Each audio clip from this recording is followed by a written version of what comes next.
زمین کو ہموار کرنے کے لیے، وہاں پہ ہل چلانے کے لیے ٹریکٹر کا خرچہ ہے، پھر جو بیج کا خرچہ ہے، پھر اس کے بعد جو ہے نا ہم دوائیاں قسم قسم کے چھڑک دیتے ہیں اس پر، تو ادویات کا خرچہ ہے، اس طرح جو ہے نا ان کی کٹائی کا خرچہ ہے، تو یہ خرچہ ہم نکال کر پھر عشر ادا کریں گے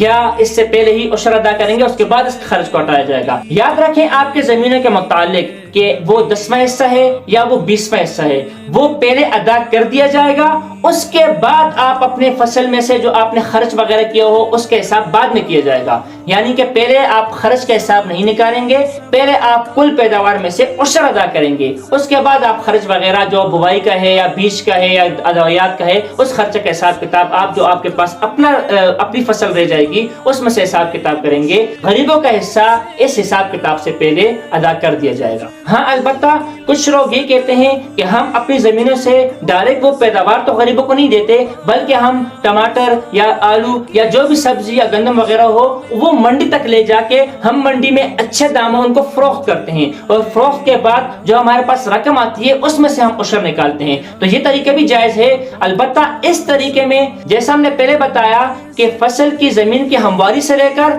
فصل کے سنبھالنے تک، کٹائی تک، تھریشر وغیرہ لگانے یا جو کچھ حساب کتاب ہے وہ سب کا جو حساب کتاب ہے وہ پہلے نہیں کیا جائے گا بلکہ پہلے عشر ادا کیا جائے گا۔ لیکن جب وہاں پہ تھریشر وغیرہ کر دیے، اس طرح سبزی وغیرہ چنائی کر دی، بوریوں میں بند ہو گئی، اس کے بعد آپ اگر وہاں سے لے کر منڈی تک، بازار تک لے کے جاتے ہیں تو منڈی تک، بازار تک لے جانے کے لیے جو پیکنگ ہوتی ہے یا جو گاڑی کا کرایہ وغیرہ ہوتا ہے یا دیگر جو اخراجات ٹیکس وغیرہ آتے ہیں وہ آپ منہا کر سکتے ہیں۔ یعنی جب آپ سبزی وغیرہ فروخت کر کے یا پیداوار فروخت کر کے آپ وہاں سے پھر عشر دینا چاہیں تو اس میں سے جو آپ کی وہاں سے